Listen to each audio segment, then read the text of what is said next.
Hi, everyone, and welcome to the Inclusion Starts Now podcast. Today, I am interviewing my friend Matt. We met about a year ago, and now we have continued to start. We've started working together, and we seem to continue to working together. We've both been in education since about 2010, and we are in two completely different spaces in the education realm, but working together has been so nice because I've been able to focus more on transition for students with disabilities after high school, as that is what Matt does. He works kind of in that college. He like helps tutor, he helps kids get ready for college. And even though his specific focus isn't always students with disabilities, because of us partnering together, he's now also been focusing on that. So here is a great conversation that you are about to enjoy with Matt and me and Matt, Matt and I. I don't know why I can never get that right. Also, this episode this week is sponsored by my mom. Why is it sponsored by my mom? Because she is downstairs watching both of my children as I edit and record this part of the podcast and schedule all of them. So we can all thank my mom. Thanks for listening. I am here today with my friend, best friend, and business partner, Matt McGee. And Matt, would you like to introduce yourself to the millions Sure. of listeners? Yeah, I'm excited to have just been upgraded to best friend. Um, I probably use that term a little too liberally. I will admit.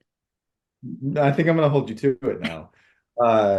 I am Matt McGee. I am, in addition to being Kayla's best friend for many, many, many years, I am I am also a college admission specialist, and I run a tutoring company, which both of those focus on students with neurodivergences, students with disabilities, among neurotypical students as well. So we kind of work across the gamut there. Awesome. And I would really like to start this beautiful interview off with you sharing your story about how you kind of got into this job and started focusing on like students with disabilities. Yeah, for sure. Yeah. I mean, I feel like the story is so telling about like why we need inclusion consultants and whatnot. But so I was working as a private tutor for a company, and they would send students out. They would be like, or they would send like students out to tutors to be like, do you want this? Right. So as an English and a history tutor, I would get students 11th grade boy who loves school, but he's maybe not up on his homework, loves to talk about X, Y, and Z. Do you want to work with him? Tell us why he'd be a good fit. And I'd be like, great, yeah, he sounds like a great student, yada yada yada. I would love to work with him, and then they'd match it if it worked out. So one day I get these two requests, and the requests are pretty simple. One is for like a 10-year-old girl who is doing homeschool, and she needs a history class, but the parents want it to be highly specialized. And the other student is a 14-year-old student who is also being homeschooled. He wants history, but also needs someone who can take government and politics. So I was like, great. Wrote my little blurb, thought this is going to be fantastic, matched with them, wonderful. And now it was time to have the conversation with the parents of, this is going to be the scheduling. Tell me more about your student. And so I met with the girl's parents first. And what I found out was that uh, she had a physical disability, but she also was in regular school and had been pulled out of regular school because I don't know if it was a bullying situation or whatnot, but there was some sort of anxiety surrounding her physical disability that was so crippling that she had completely stopped speaking to anyone Whoa. in school. So No, they so had by regular, do you mean like the general ed classroom, or was she in like a special ed classroom at a public school? No, she had done several schools actually. So I believe she Okay. was in school. They had moved her to a private school. As far as I know, she was always in the general ed classroom. But like wouldn't do things so far as you'd be like, "Hey, will you take your book out?" And she would just look at you. Right. So it was that type Yeah. of and And I was like, oh, okay. I guess we're And wait, gonna. I'm sorry, you're saying that she was doing that. I feel like I'm getting so much more details on this story right now, which I appreciate. But are you saying that she kind of like shut down after all this bullying? Like, was she able to do those like tasks before, or was? She was in school for, Mm, first, second, third. I think I got to her in fourth or fifth grade. So she was in school all that while. As I understand it, her physical disability was related to puberty. mm, And so I think it sort of started to come on. And again, I don't necessarily know that it was bullying that was causing it, or if it was internal, combination of both, whatever it was.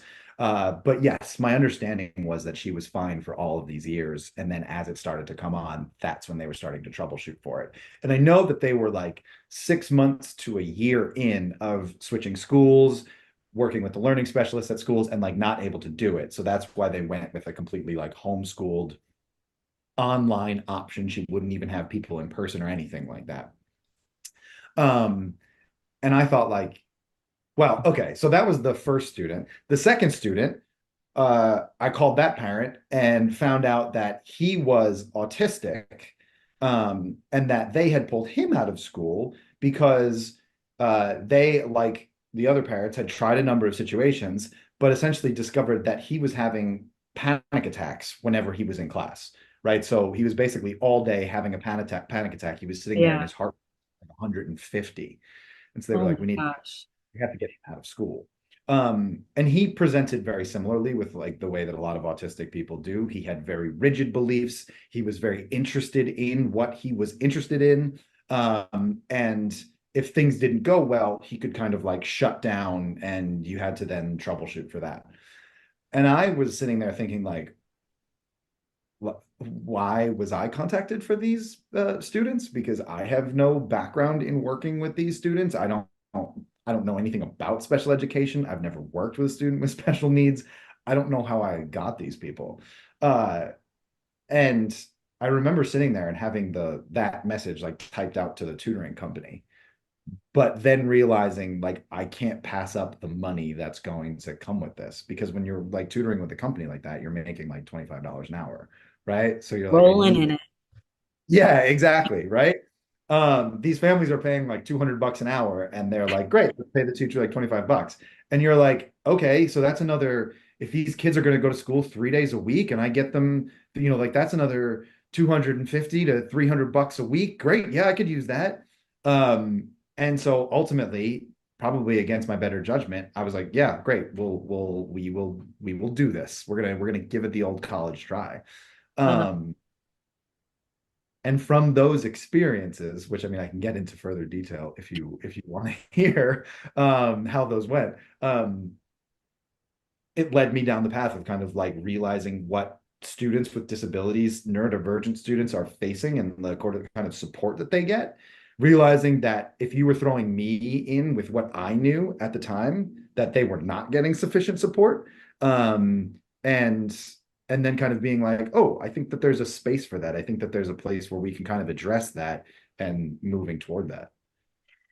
I'm gonna probably have a lot of questions based off of your time with these kids because I want to know as like you had training like to tutor children, but they don't always tutor you to to tutor children with disabilities. So what was like a different practice that you had to have to be able to like tutor them successfully?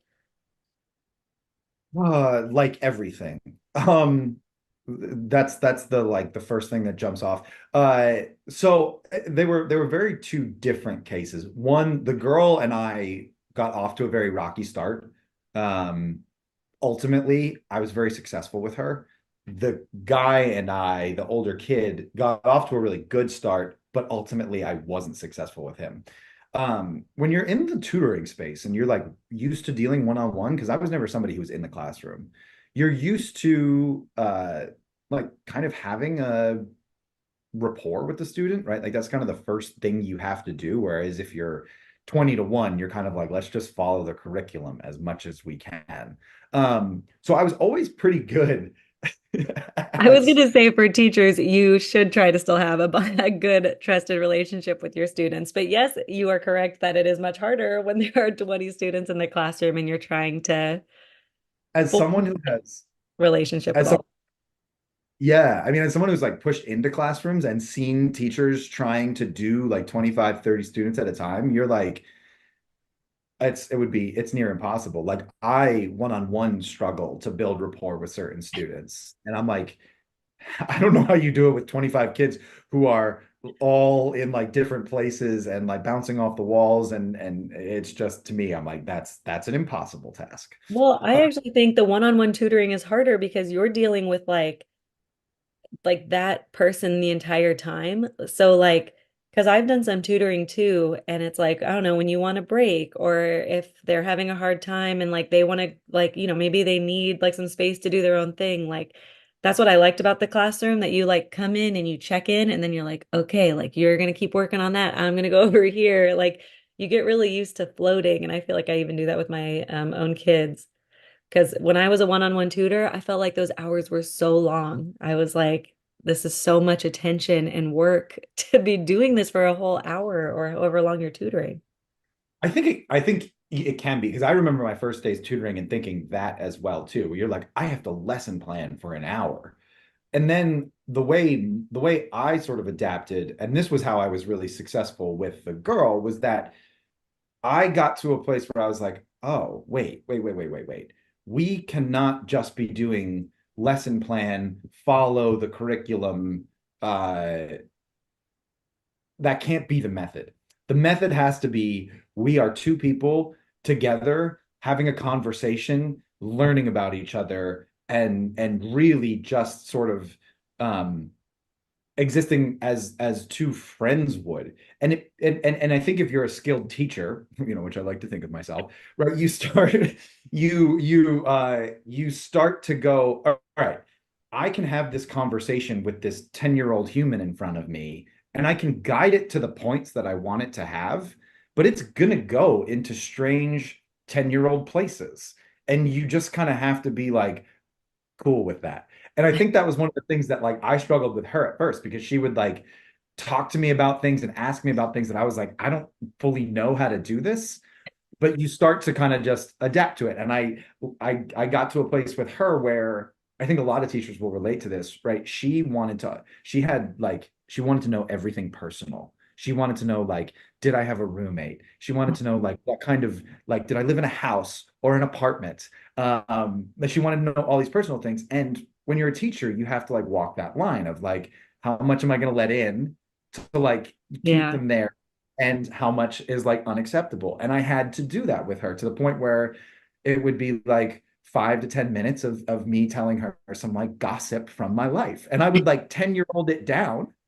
Um, but when I started to build that rapport, because like I said, when I started working with her, she was literally, you would ask her to take her book out and she would sit there and stare at you.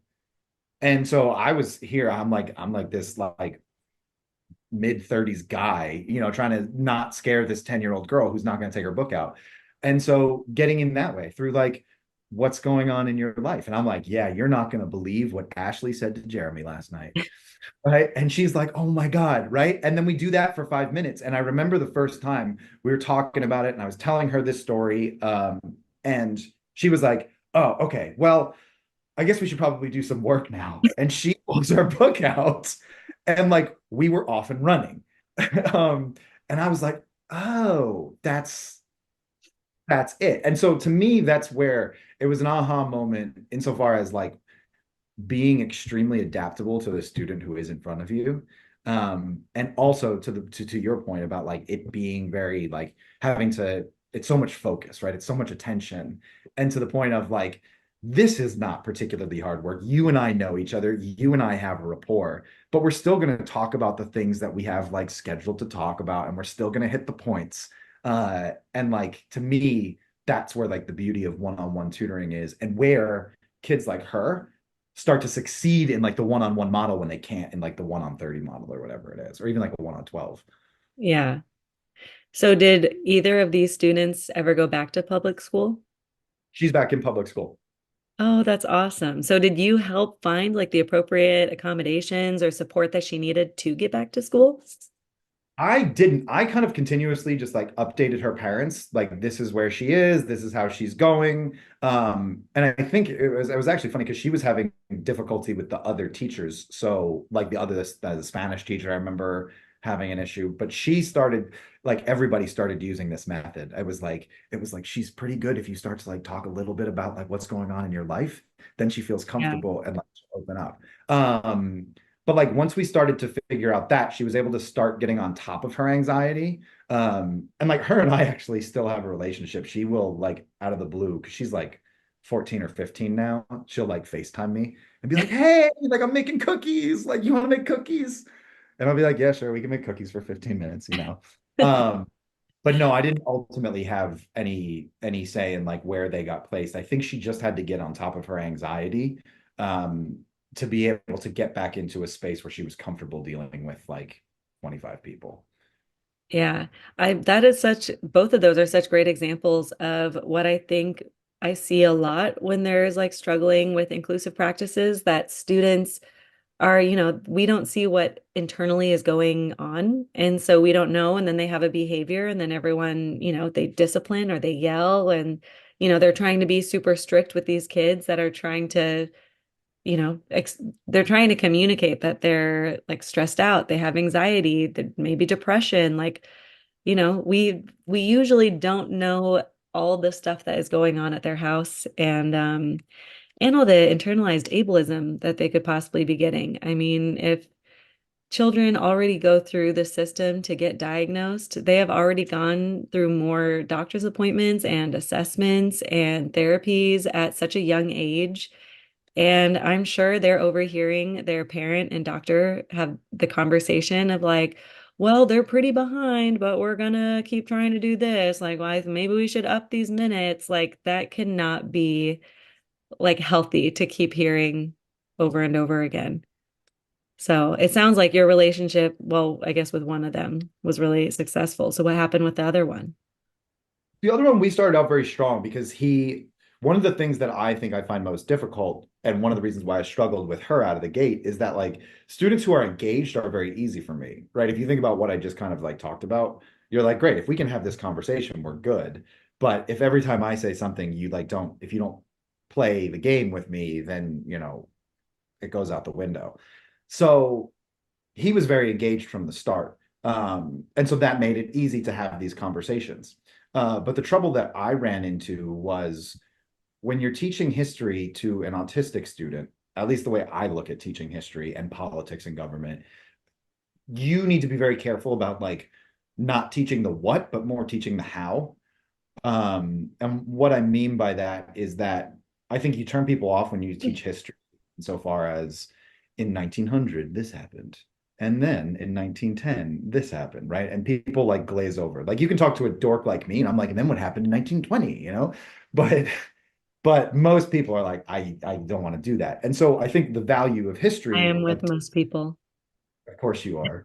Um, um, but so like the value of teaching history in that way, I think, is an understanding of knowing what happened and then what we think about that, why we think things about that, and like how that can apply to what's happening now. Right. And so when you're dealing with someone who is autistic, who has particularly strong feelings about that, the why and the how get shut down very quickly, right? Because their beliefs are already in place. And when it's my job to challenge your beliefs, whatever they may be, it can get into an escalated situation very quickly. And this is where you need people who are trained to deal with this. You need people who know how to de-escalate that situation.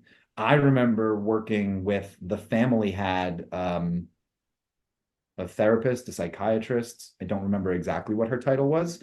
And she would try and give me kind of like tips and tricks to work with him. But ultimately, I didn't have it in my wheelhouse to be able to kind of like have the productive conversations that we needed to have. And so ultimately, we found someone else for him that was able to kind of do that.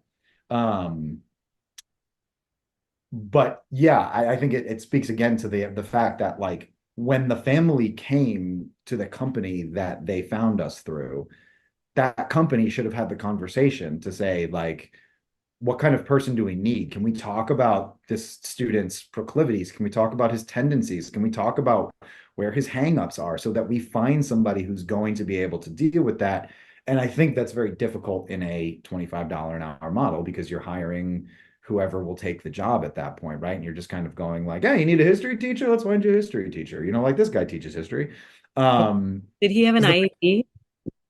he did. Did you get to look at it at all?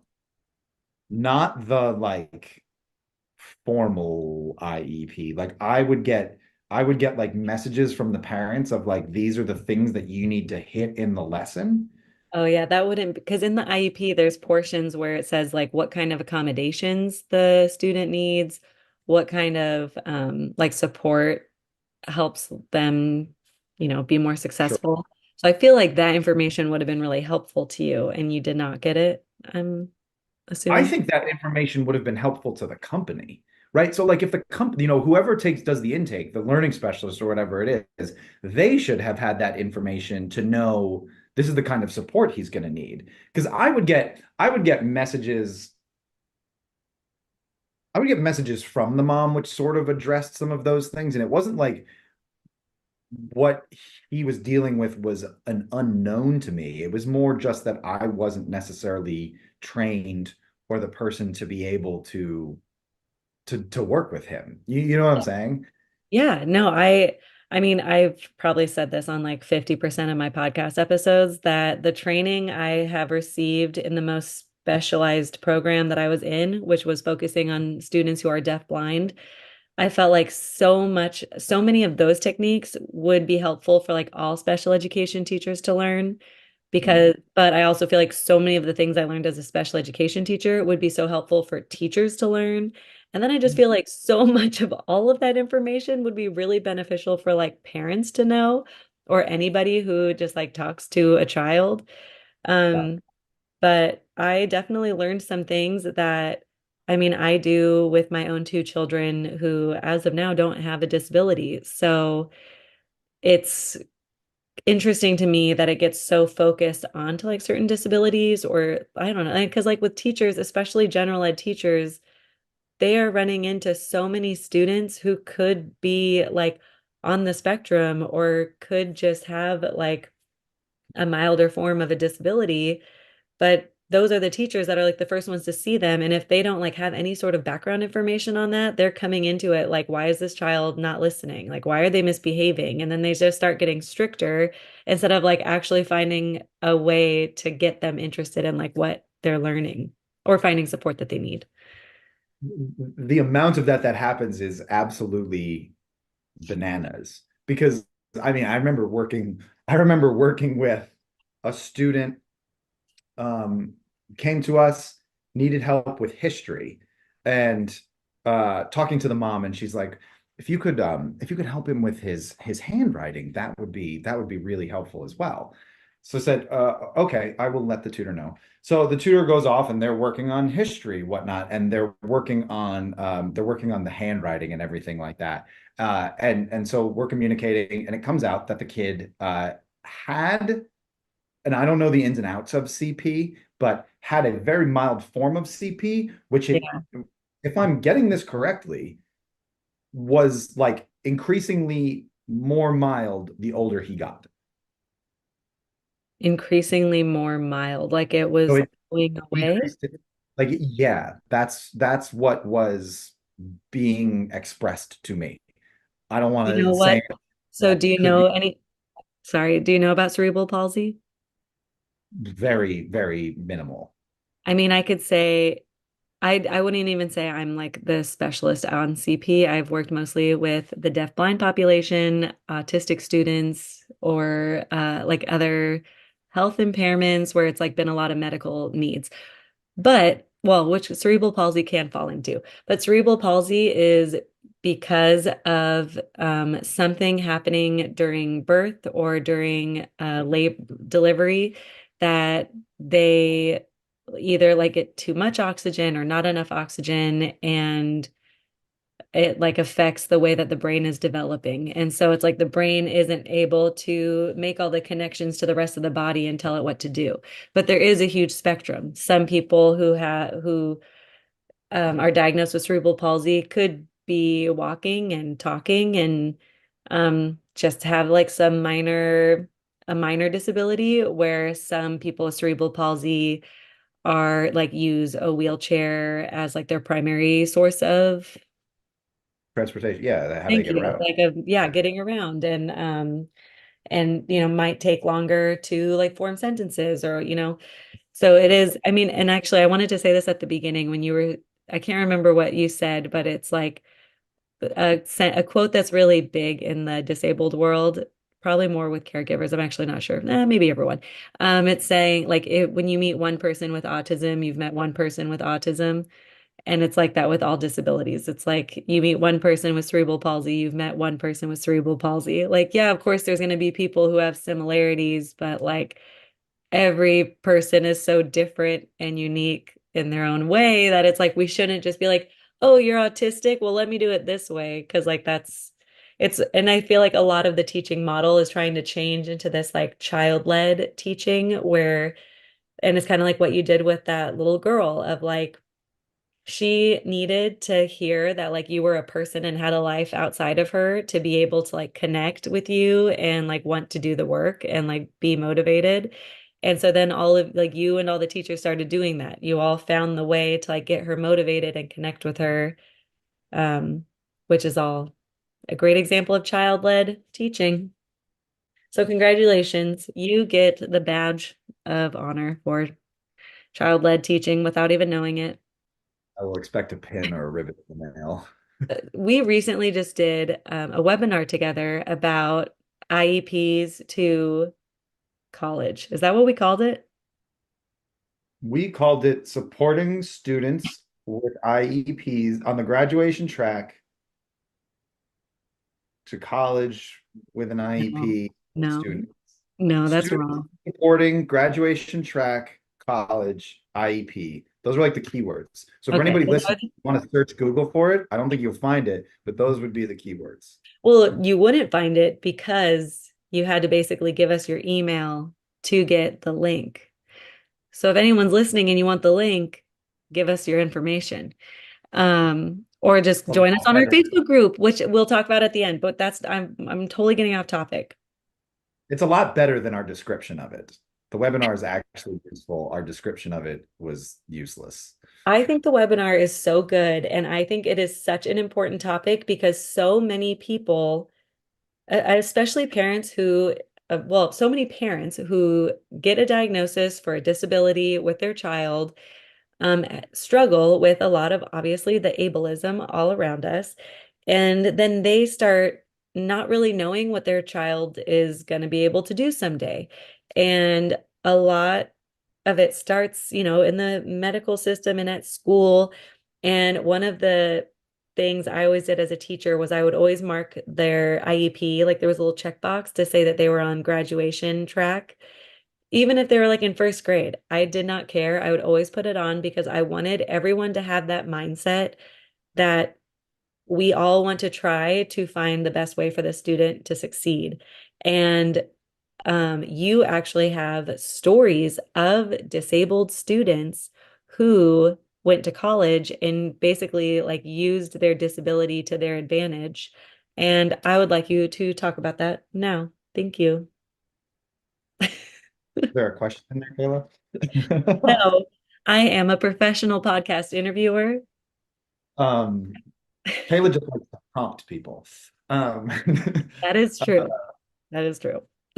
yeah, no, it's crazy. You talk about the ableism and like, I don't see it as much. I see like the results of it where like I get these students and parents who are like, I didn't know I could go to college. Somebody told me that it was a possibility, but like I didn't know, so we came to you because you're the person that does that. Uh, and what I see is that like I'm like, yeah, you know what? If you were told, if you had a kid or you were the kid, right? And from age like 2 you and your family were told like, no, you can't do that. Like, yeah, you probably won't be able to play that sport. Nah, you're probably not going to be able to be in that classroom. Like, we would love to have you in that activity, but like, I don't know if it's gonna, right? Like eventually you would stop asking and you would start internalizing Mhm. what you were being told, right? And so that's when I was like, oh, that's why I get all these people who are like, can I go to college? And I'm because to me, I'm like, yeah, you go to college. I almost like I have like an offensive thought in my head where I'm like, yeah, that's stupid. Like, of course you can go to college. But then I think about it and I'm like, yeah, well, of course, if you were told no, no, no, no, no, no, no for 18 years, 10 years, whatever it is, you would obviously internalize that. And wasn't Um, it kind of an expectation for you to like what'd go you to say? college? Wasn't it an expectation Oh, for you to like go to college? yeah, yeah, it was. And to me, I look at these students who come and they have uh ADHD or they're, 2E or they have a physical disability and I go like, yeah, there's no reason you can't be at college. Like Yeah. yeah, there's going to be some things that are different, you know what I mean? But like you could go. Like Yeah. in fact, and the big thing I think that, one of the things that we talked about on the webinar was that like they want you there, not like in spite of, but because of either your disability or your neurodivergence, right? And to me, it always sounds a little bit like too business-like to talk about it or like results oriented. But like they want diversity. They want people with different experiences. They want people who are different because every kid has like 10 years of the cello and like is the captain of the math club and like has volunteered at a soup kitchen and has a 4.0 and a 1600 and they're like great, we will take one of you, right? And you're like people are out here dying to find something different and I'm like you have it, right? You have this thing that makes you so different and it's been a disadvantage because people tell you you can't do things like let's turn that and make that an advantage for once. um but yeah, I think, I mean, on the webinar I think I talked about, um did I talk about the student who discovered the fish, Yes, you did. One of my right? favorite stories. Where you're looking at a student who is autistic and struggles with like social interactions. He can go down a rabbit hole very easily. He can forget things very easily. You can be having a conversation with him, tell him something, and you'll be like, "So we're gonna work on X, Y, and Z," and he'll be like, "Okay, yeah, yeah, yeah. Which letters are we working on?" Right? And like, it happens at that kind of speed. But he loved to be outdoors.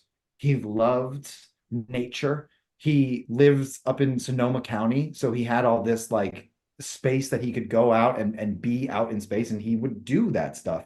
And so obviously he got into like environmentalism and like land management, agriculture stuff, and he's doing as a 15-year-old, like he's monitoring the health of the rivers near his house, right? And you're like, who who does that, right? But he's just doing it for fun. You're like, there are people who you couldn't pay to do this, and he's just out there checking pH levels and cleaning up trash and being like, is the health of the creek okay? Because it affects the entire ecosystem. It does. Um, and this is the part of the story where I struggle to tell it because I don't know what he knows. But essentially, he sees that there is this trout which is in this stream, and he's like, "Well, these trout haven't been there since the Industrial Revolution, and trout are supposed to go to the ocean, and if they don't go to the ocean, they're actually a different. It becomes like a different species of fish." And so he realized that the stream that they were in, there was no way that these trout could get to this stream or could get to the ocean. Like it was just physically impossible. And so he was like, this is like we have to contact someone about this. And so he contacted a local like wildlife, they were biologists, had them come out and they were like, yeah, man, this is a new species of fish.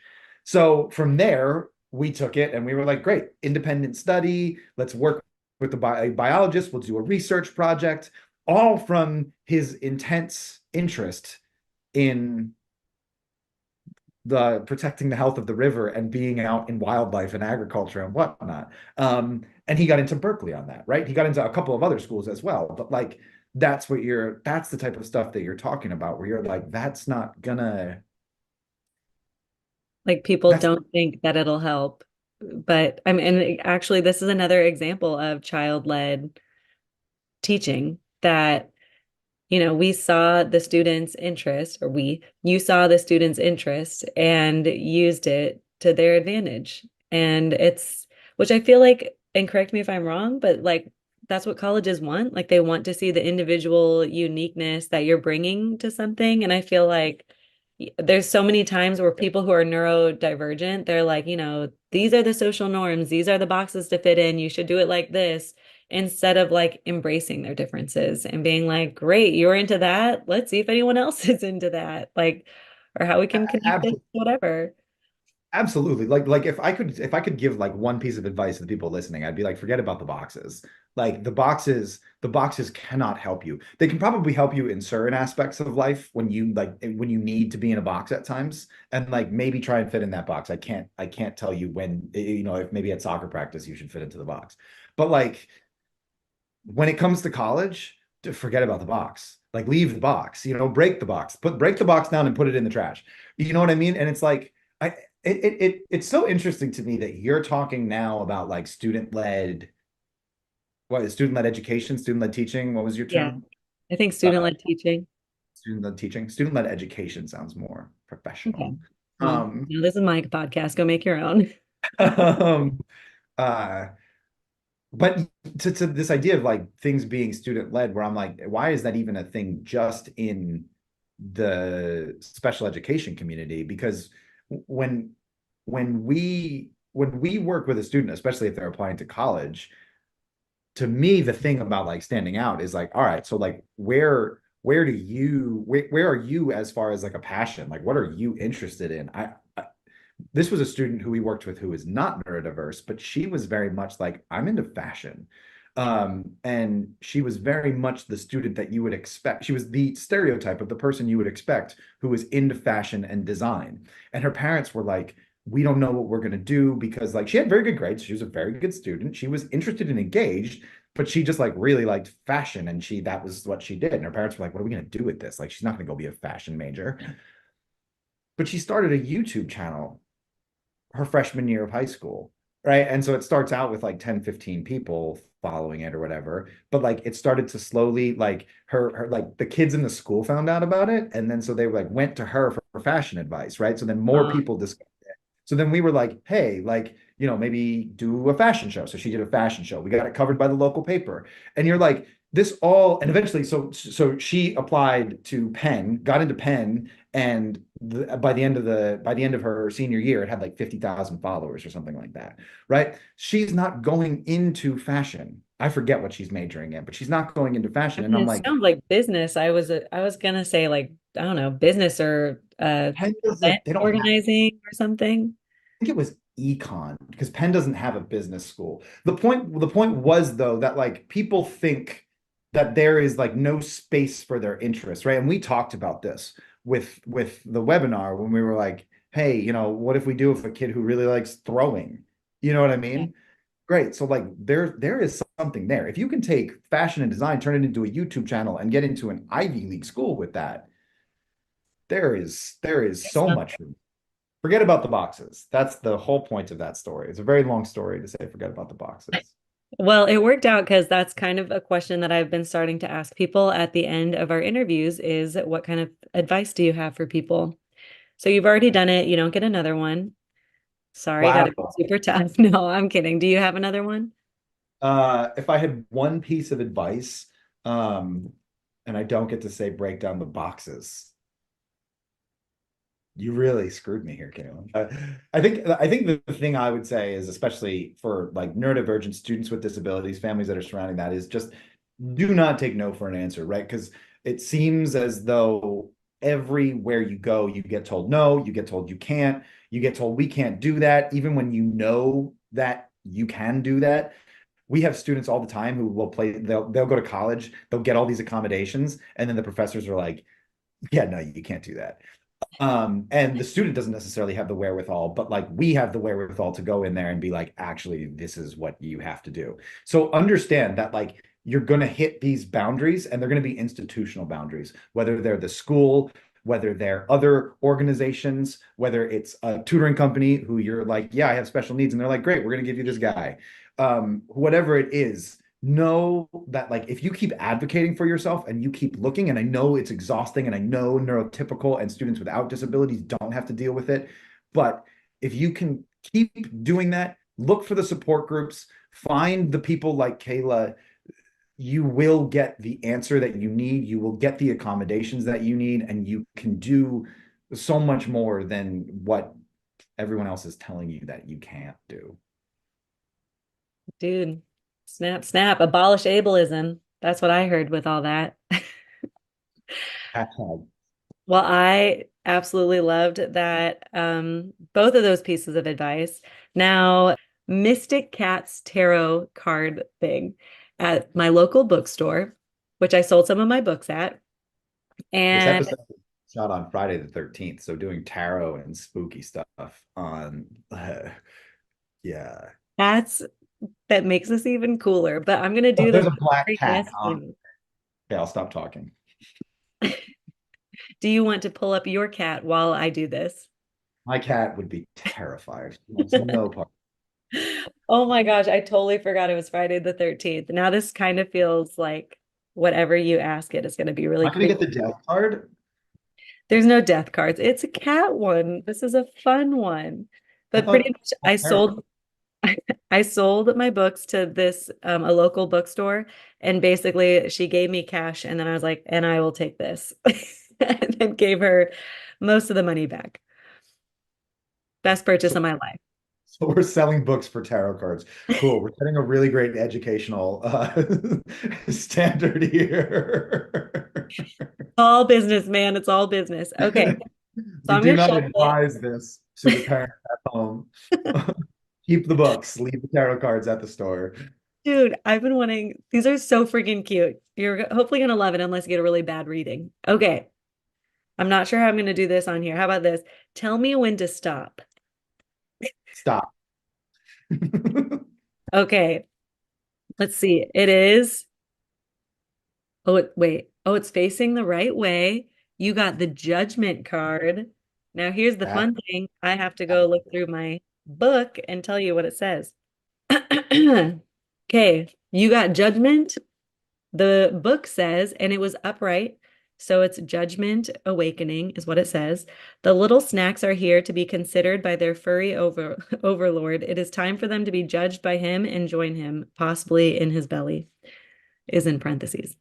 Now is the time for self-reflection. Evaluate your new findings and make that big decision. Awaken your new, better self.